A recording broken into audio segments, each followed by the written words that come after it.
Halo Om Swastiastu, teman-teman semua. Kami dari kelompok 6 akan membahas silabus 9 dengan materi kewirakoperasian. Sebelum memulai presentasi, ada baiknya izinkan kami untuk memperkenalkan diri.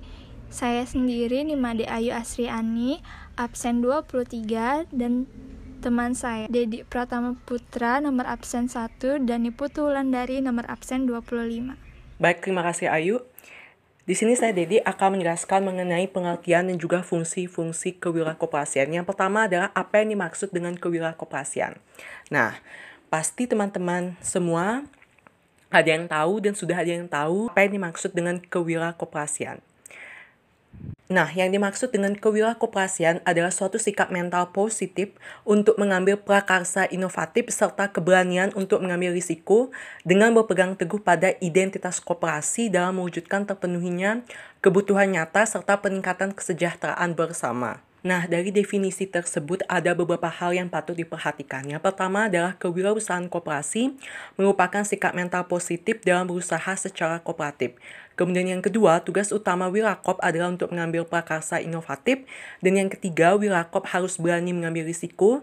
Yang keempat, kegiatan koperasi harus berpegang teguh pada prinsip identitas koperasi, yaitu anggota sebagai pemilik dan juga pelanggan.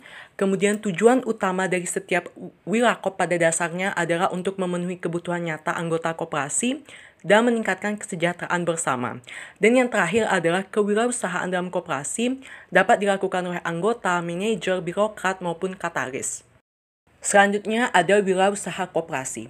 Wirausaha koperasi dapat didefinisikan sebagai orang yang mempunyai kemampuan dan juga kemauan dalam inovasi atau mengembangkan strategi demi perkembangan koperasi yang lebih baik. Nah, ada ciri-ciri yang harus dimiliki oleh seorang wirakoperasi. Yang pertama adalah percaya diri. Pasti, seorang wirakoperasi harus memiliki kepercayaan diri terhadap dirinya sendiri, karena kepercayaan diri berkaitan dengan kemampuan yang dimilikinya. Kemudian yang kedua ada berorientasi pada tugas dan juga hasil. Seorang wirakoperasi harus tetap memusatkan fokusnya pada tugasnya sebagai seorang wirakop. Kemudian yang ketiga adalah berani mengambil risiko, yaitu seorang wirakoperasi juga harus berani mengambil risiko pada setiap keputusan yang diambil. Kemudian yang keempat ada memiliki jiwa kepemimpinan. Pastinya, seorang wirakoperasi harus memiliki jiwa kepemimpinan. Apalagi tujuan dari koperasi berbeda dengan badan usaha lainnya. Kemudian yang kelima ada berjiwa inovatif dan juga kreatif. Seorang wirakoperasi harus melakukan perubahan, harus selalu tidak puas terhadap segala yang ada. Dengan kata lain, harus melakukan inovasi dan juga menerapkan kreativitas yang dimilikinya terhadap perkembangan koperasi. Kemudian yang terakhir ada visioner. Visioner di sini maksudnya adalah seorang wirakoperasi harus mengetahui apa yang dilakukan atau apa yang harus diterapkan koperasi di masa depan dan kemana arah koperasi nantinya. Dengan kata lain, ketika wirakoperasi menjadi seorang yang visioner, maka visi dan misi koperasi tersebut akan menjadi jelas. Selanjutnya ada fungsi-fungsi kewirakoperasian. Fungsi-fungsi kewirakoperasian ada 3, yaitu kewirakoperasian rutin, kewirakoperasian arbitrase, dan yang terakhir ada kewirakoperasian inovatif. Kewirakoperasian rutin merupakan kewirakoperasian yang erat kaitannya dengan kegiatan sehari-hari. Dalam hal ini, wirakop harus menyelaraskan apakah yang terjadi di lapangan sudah sesuai dengan program yang telah dibuat. Contohnya, wirakoperasi melakukan evaluasi terhadap alokasi sumber daya yang ada. Jika ditemukan misalokasi, maka perlu dilakukan koreksi terhadap misalokasi tersebut. Kemudian yang kedua ada kewirakoperasian arbitrase, yaitu adalah arbitrase dalam hal ini dimaksudkan memilih satu alternatif dari dua kondisi yang berbeda. Dalam hal ini, tugas wirakop adalah untuk mengambil keputusan satu dari beberapa alternatif yang ada. Contohnya, seorang wirakop dihadapkan pada dua alternatif yang berbeda, yaitu memilih perolehan input dari pasar X atau pasar Y, di mana berdasarkan studi yang dilakukan ternyata harga input di pasar X jauh lebih murah daripada di pasar Y. Dengan begitu, wirakop harus memilih alternatif perolehan input dari pasar X karena menghasilkan peluang yang lebih menguntungkan. Selanjutnya yang terakhir ada kewirakoperasian inovatif. Dalam hal ini, seorang wirakop itu harus selalu menemukan dan juga melakukan inisiatif atau perubahan terhadap tubuh koperasi. Contohnya itu adalah seorang Wirakop berinisiatif untuk melakukan perubahan yang seperti apa, yaitu adalah perubahan yang bersifat konstruktif seperti melakukan inovasi terhadap pengembangan SDM, pola pelayanan maupun adopsi teknologi di tubuh koperasi. Selanjutnya, saya akan membahas tipe-tipe kewirakoperasian. Yang pertama, kewirakoperasian anggota. Dalam kewirakoperasian anggota itu sendiri merupakan pemilik koperasi. Tetapi tipe ini masih sangat lemah, mengingat banyaknya kemampuan anggota dalam inovasi sangat rendah, karena dalam bertindak harus memperhatikan anggota lainnya. Yang kedua, kewirakoperasian manajer. Di sini, koperasi yang mengangkat manajer sebagai pelaksana dan penanggung jawab kegiatan operasional. Koperasi tentu sangat mengharapkan perubahan yang memberikan keuntungan, tetapi terdapat kendala di sini sebagai manajer, yaitu adanya keterbatasan bertindak. Yang ketiga adalah kewirakoperasian birokrat. Dalam kewirakoperasian birokrat, yaitu melibatkan birokrat atau pemerintah. Birokrat atau pemerintah adalah pihak yang secara tidak langsung berhubungan dengan pengembangan pergerakan koperasi.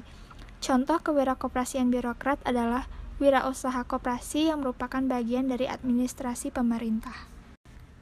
Yang keempat, kewirakoperasian katalis. Katalis diartikan sebagai pihak yang berkompeten terhadap pengembangan koperasi, kendati pun ia memiliki hubungan langsung dengan koperasi, contohnya seperti sekolah, universitas, dan lain-lain.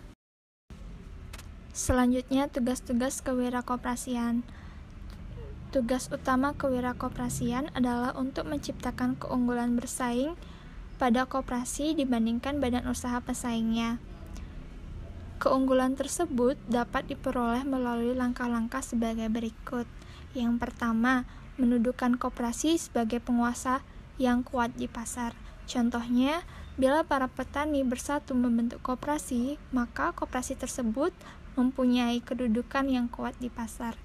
Jadi, tugas Wirakrop dalam hal ini adalah untuk meningkatkan efisiensi koperasi melalui integritas vertikal dengan cara memiliki kemampuan inovasi yang lebih tinggi daripada kemampuan yang dimiliki sekarang, agar dapat memberikan keuntungan yang khusus yang dihasilkan dari teknologi yang baru yang lebih baik. Yang kedua, kemampuan dalam mereduksi biaya transaksi.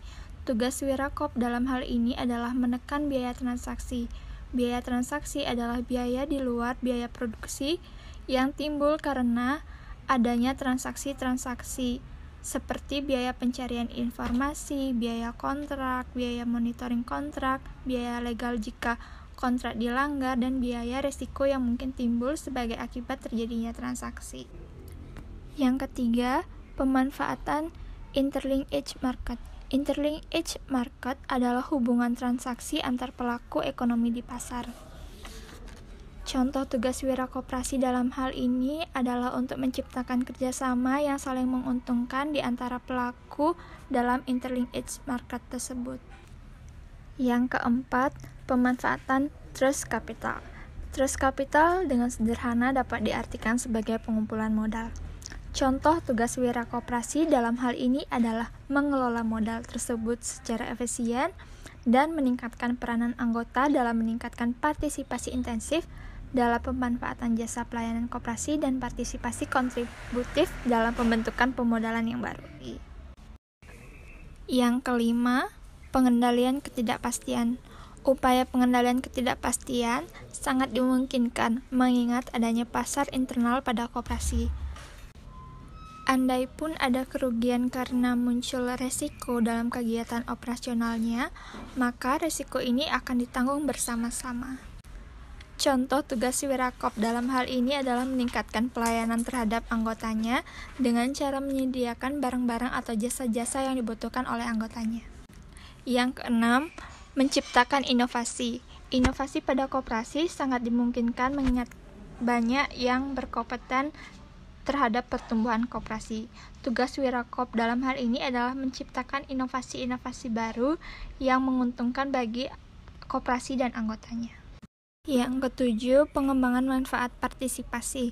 Keunggulan koperasi dapat diperoleh melalui partisipasi, baik partisipasi kontributif, pengambilan keputusan, maupun partisipasi intensif. Contoh tugas wira koperasi dalam hal ini adalah meningkatkan partisipasi intensif para anggota koperasi dengan jalan menyediakan pelayanan yang dibutuhkan anggotanya.